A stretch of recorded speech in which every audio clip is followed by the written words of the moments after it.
Welcome to Finding Roots, the show where I discover the diverse worlds and cultures of renowned musicians, delving into their unique stories while uncovering the passions and motivations that drive them in their musical journeys, while recreating flavors that are significant in their lives.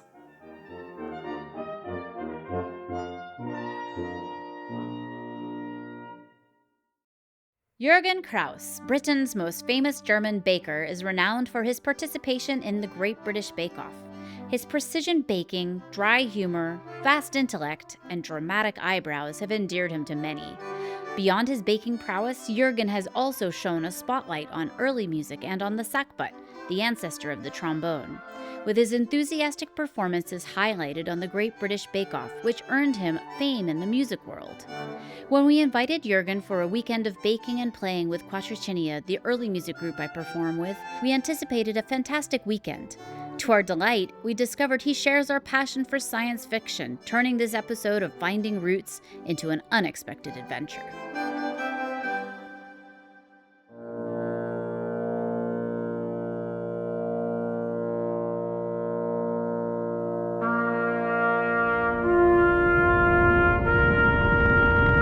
Baking, the final frontier.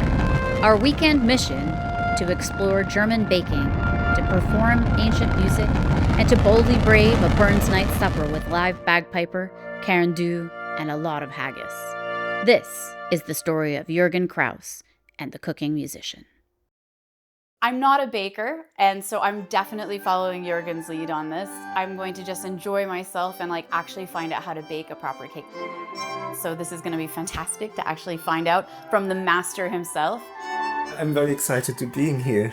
It has been amazing yesterday, seeing Luxembourg Philharmonic and meeting your friends, and now let's get baking. Black Forest Gâteau looks daunting, but it is actually a very simple cake to make. Let me first explain the Black Forest Gâteau. If you break it down in elements, it's really nothing complicated. Warning, high standards by baking genius incoming. So first we make this short crust pastry for the cake bottom, and then most of you have made chocolate cakes, chocolate sponges. Yeah, so we will make some chocolate sponges based on Genovese, and then every one of you will have made whipped cream. And those are the elements. Well, there's a little bit of a cherry filling, which is slightly involved, but we'll get there. It's not as complicated as making a jam. Okay, let's start with the short crust cake bottom. Perfect. It's a fairly simple recipe. The short crust is made with a little bit of egg. Fairly common in Europe, not so common in the UK. So I'm just using flour, a bit of sugar, a bit of vanilla paste, some butter, which ideally is cold, but we will chill the paste anyway, so we'll have the right consistency for rolling out in the end. I'm just distributing ingredients a little bit before I add the egg. Throughout the day, Jürgen gave me such good advice. You must unlearn what you have learned. I'll give it a try. No, try not. Do or do not. There is no try. I'm using just my hands to mix that. I don't want to overmix it, otherwise it gets too tough. I'll just mix it to a state where it holds together nicely. Okay. And then we'll wrap it in cling film and put it in the fridge. And that's it. You don't have to mix it more. Okay, great. The next element is... We're preparing a syrup, which will be used to flavor the sponges once they are baked. I went to the distillery Adam in Kalen, Luxembourg, to buy some wonderful artisanal kirsch. So it's going to be a Luxembourg forest cake. To make simple syrup, you put sugar and water in a saucepan and boil it until the sugar is dissolved. Let it cool, and afterwards you add the kirsch. You have to stir a bit while it's heating up. You don't want it to catch and make caramel by accident. Right. How did you end up starting to play music? There is a certain brass tradition in our family. So the town was a mining town. My grandparents were miners. So my grandfather, mother's side, used to play what they called yats. music. What is that? Boombass thing, so a broomstick on a cardboard box with a string attached. But he also played the euphonium in the town band. And then when my father's family moved from Essen to Freiburg following mine closures, etc., my father, at the age of 12, I think, started playing in the town band euphonium as well, and later switched to trombone. Again, at about 12, I picked up my father's trombone and could make a sound of it. And that was it. Music was an important part of my life.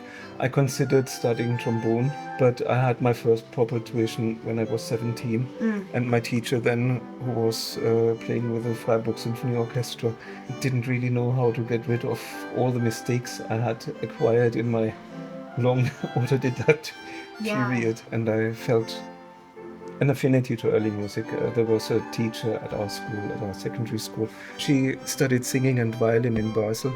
So which is the center of early music. Yeah, and she got us together playing on modern instruments. But yeah, that got me an idea what early music could be. For anybody who doesn't know what early music means. Well, I would like to call it actually music that was written a long time ago. Yeah. And to me, that music is like a time capsule. It gives you an opportunity to look into the mind of a person who lived 500 years ago in a non-verbal way, in a very unique way. You can attach to these personalities and to the woes and joys of the times. So you can play beautifully on modern trombones or trumpets if you have the right attitude. For example, if you play madrigals and you respect the text, you phrase along with the text, you make the music live through modern eye, but you make it live. It's not like putting on a costume. A lot of recorded early music is like people putting on a costume, but they are still in this 20th century museum to exhibit what was a quirky thing from the past. Yeah. And that doesn't work for me. So you can do very bad stuff on historical instruments. Yeah, no, I totally understand. I agree with that too. Yeah, and if we talk Renaissance music, we talk about music from 1400 to 16 and 1650 in certain styles, where early Baroque and Renaissance overlap. Yeah. That's 250 years. Yeah. With all the changing generations, fashions. If you look at Lasso's, Orlando di Lasso, his big piece, his CV, he got into the Munich court with, this was Viersprachendruck. It's a print where he has 4-part pieces of music, idiomatic for 4 different languages, plus 1 8-part piece in each language. So you have got French chansons, you have got Italian madrigals, you have got German songs, and you have got Latin motets. And each of them are idiomatic in their style. They sound completely different if you listen to these pieces. I guess the thing is, I'm thinking about what you were saying about how there was these like De Lasso and his 4 different madrigals in 4 different languages. But I guess that's like musicians' life, isn't it? Musicians tend to travel a lot. We tend to be the ones who get to see, but we also sink in a little bit to places, so we understand things not from a let's say not a politicized viewpoint, but more as a person-to-person viewpoint. You know, you understand culture and context, and I think that's why having music is so important. We're like, and I believe in the Renaissance that was the fact even more, especially for those whose names we still know, because they usually left their home as children, went to sing in some important place, got an education when their voice mutated, and then if they still were able to sing afterwards, they would continue their life as musicians, but they were equally trained, especially in the earlier Renaissance, as politicians, scientists, ambassadors. They had all these functions. I mean, I guess that's you, though, isn't it? because you're a musician. You're a cook. Love to be an ambassador for the German language. Yes, absolutely. But also, I know you trained as a physicist. Yes. Right? Yeah. And you are running an IT now. You're running work in IT. Yes, I'm working in IT. Yeah, exactly. So you're doing all of this multi disciplinary work that a Renaissance man should. So, you're carrying on a good tradition.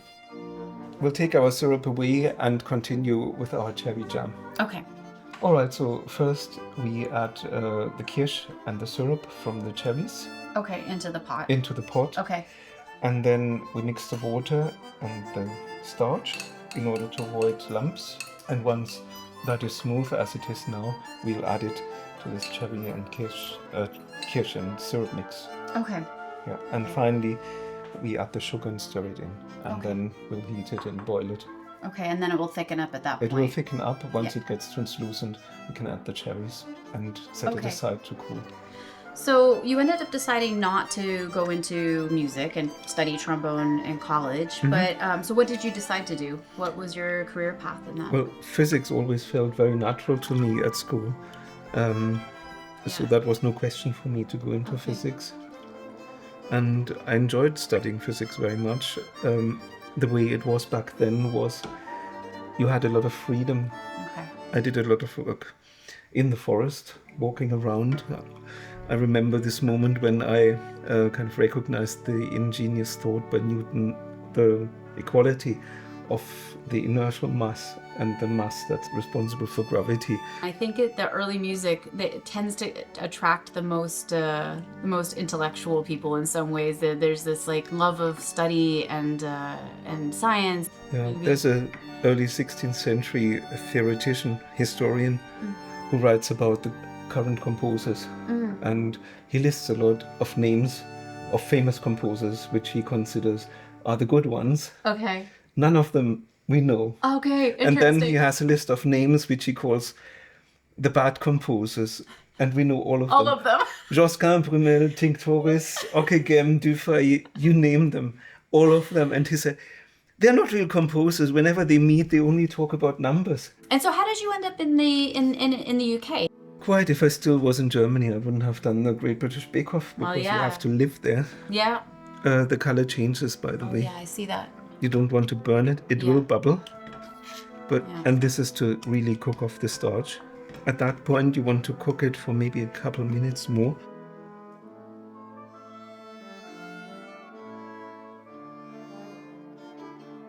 The next step we have, what are we doing? We're making coffee. We're making coffee. We're making coffee. Yeah, making It's coffee. time for It's that. time for coffee. Yeah. While we are making coffee, we are preparing the tins. The tins for our sponges. The tins need to be lightly buttered and laid with baking parchment. Our chocolate sponges, Genovese sponges, so I'll use the method whipping up the eggs and sugar over bain-marie, then folding in solid ingredients and melted butter in the end. The Genovese sponge essentially is a sponge that gets all its lift from air bubbles that are beaten into egg. And there's different ways to stabilize the egg. So one way is to beat the egg together with sugar over bain-marie to a certain temperature. Doesn't have to be hot, 40 degrees centigrade, 43 degrees. And then you keep on beating until it's cool, and then you fold in your remaining ingredients. The important thing is that you beat your eggs correctly. It's called the ribbon stage. So if you lift your mixer and dip that into the butter and lift it out and slide it along, it should create some kind of ribbon sitting on top of your butter, slowly disintegrating into it. Think again the Solaris concept. Okay. So now we need to put these three ingredients together. We need to fold that into the egg sponge, and then at the end we fold in the butter. It's fairly quick, but you can't hurry this along. Hurrying risks beating out the air. This would be the equivalent of a long note exercise. Long tone exercise. Right. Now I'll add the butter. Woo. That doesn't matter. That's okay. It's good to know because, like, that's I think why I panic a bit baking all the time. Is I think like, it's such a scientific process that I'll ruin everything by like making little errors. If you have an ingredient like yeast and you spill that much, it makes a huge difference. It makes a huge difference. In 1 or 2 bakes on the bake-off in the tent, I forgot to put the butter into my Genovese sponges.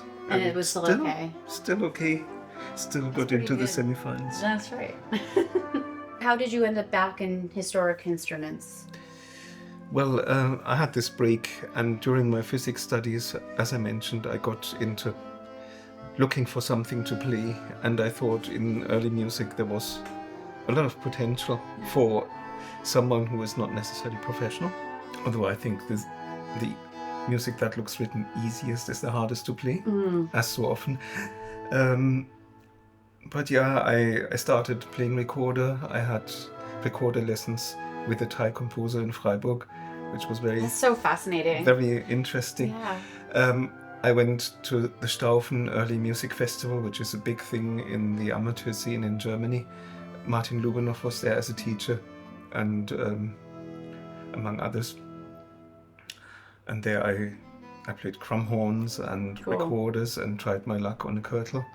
And there was one lady who had a sackbut lying around on one evening during the little hours where everyone had a little tipple. Yeah, and I suppose we should say, in case somebody doesn't realize, like sackbut is the ancient trombone. Yeah, I can't remember if we said that or not already. In Italian, it's all trombone. Yeah. Since the beginning, in Germany, it's always posaune. Only England. It's and the France. only one where there's like switch, right? Yes, Yeah. France they switch as well. Yeah. So the English adopted the French name, I think. Okay. Yeah, so she had her sackbut lying around, and I asked if I could try. I hadn't played a note on trombone for 3 years, Okay. something like that. And I started remembering this old Ortiz tune, and it worked. And people started looking at me, why are you playing recorders? You should be It's playing like sackbut. Yeah, because not as many people play sackbut, Yeah. so it's like amazing. Yeah, so this lady lived in Basel, and I got to play a lot in her circles. She was associated with the trombone choir in Basel, and they were very into historic instruments. She also went to lessons at the Schola and took me with her, and we did lessons in ensemble playing, where I played sackbut as well as alto shawm. But then there's like the baking side of things. And so you have like these three majorly different tracks. You've got your physics, you've got your music, and then the baking, which is actually like worldwide, is what you're most famous for. How did that happen? I started baking at our small place. I talked about the small place before. The kitchen was the center, and my brother and I were always with my mother. My mother didn't mind having flour on the floor. We got our hands dirty, and it was nothing unusual for me to be able to make a cake. Technically into baking I got about 10 years after I moved to the UK, when I started missing bread. After the Second World War, there was a drive, as in many areas in the UK society, to agglomerate and monopolize. So big flour mills started buying up the small millers and the small bakeries, and from one day to another, an artisan bakery had to turn into an outlet for packed square loaves. Wow. The German Institute for Getreideforschung Detmold, their idea behind their processes are to make the best possible bread with reliable industrial process. And that's where the Detmolder process for rice sourdough comes in. And it's used everywhere, or a derivative of it is used everywhere in German baking. So there's hardly a bread that couldn't be related to any part of what they did. In England, it was how to make bread cheap, and time is expensive, so cut down on fermentation time. Water is cheap. In order to make a loaf heavy, add more water. And those two components are the main influences. So use horsepowers to knead the bread very quickly.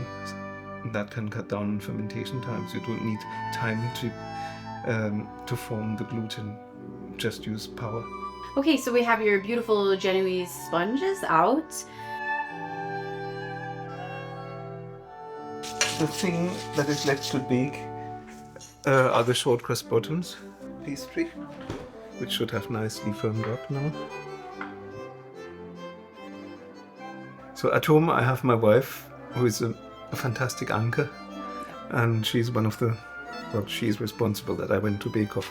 Yeah. And during the planning phase, she was also fairly involved in creating the flavors, creating the structures I did on Bake Off. She wasn't so involved in then planning out the steps, but she was checking that I was on time with it. She was very clear and pushy about having done at least one bake complete from start to finish in time, which didn't always work. So, as we finished all of the elements, we welcomed Juan Ulibarri, a cornetto player from the Basque Country, and Isobel Daws, the co-solo trombonist at the Luxembourg Philharmonic, who had introduced Jürgen and I. It is the end game, yes. We have everything set. Sponges, which we have to cut into 3 each. We have the cake bottoms and the apricot jam to go on top. We have got our sugar syrup, which we turn into kirsch syrup by simply pouring the kirsch in. We have our cherry filling.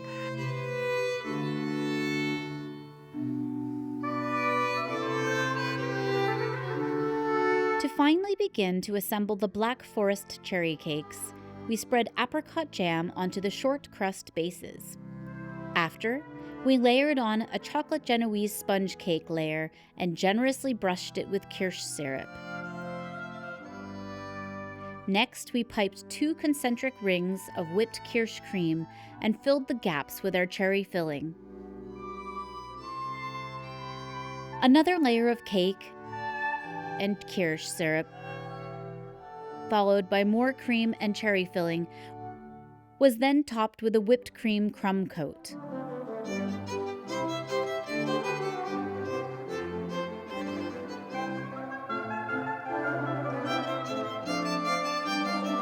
But then an inappropriate whipped cream piping on my part made my family-friendly show take an abrupt turn.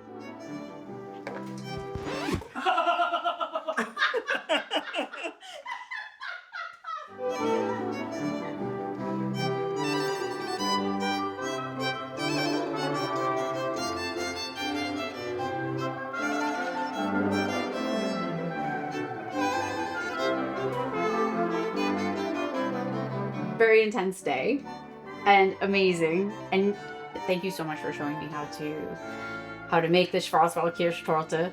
It's not the most difficult thing to make. You need to have your tools together, you need to have your ingredients together, and you need to be clear about the process. You have to spend time at the right time in the process. No disturbances, no cameramen. Yeah. Like we need, now to celebrate, we actually need to have a glass of kirsch. So cheers. Zum Wohl. Yeah. And now, whiskey and haggis. Whiskey and haggis for the evening.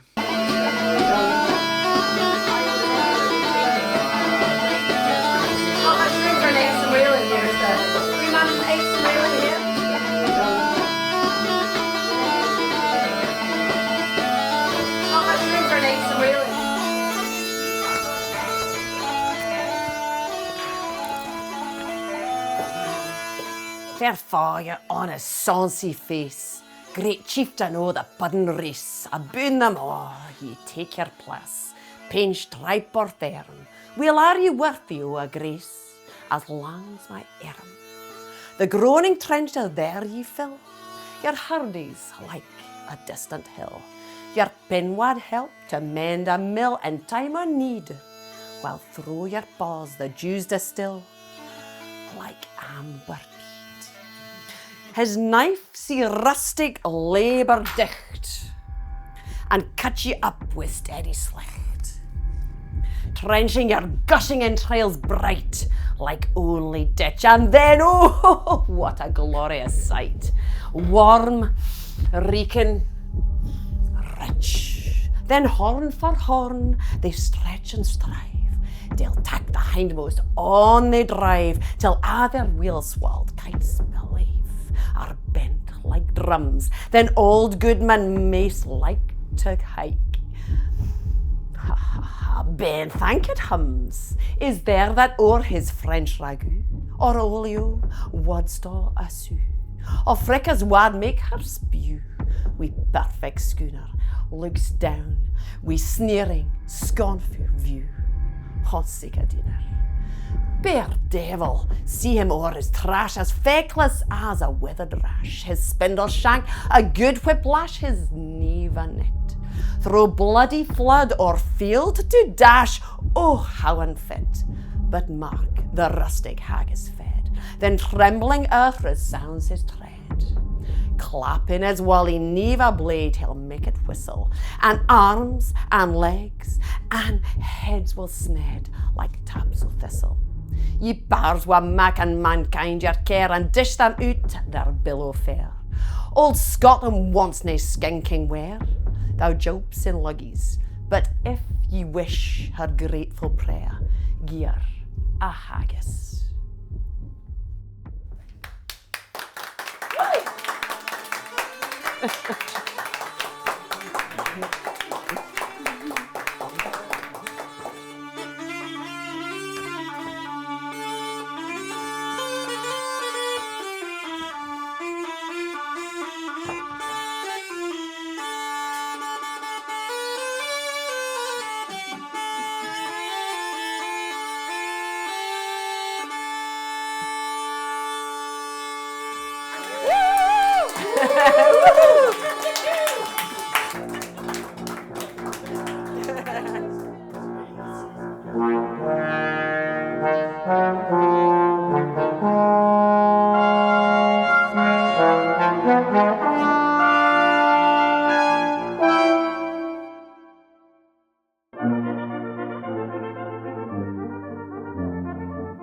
Do you want to hear more stories like this?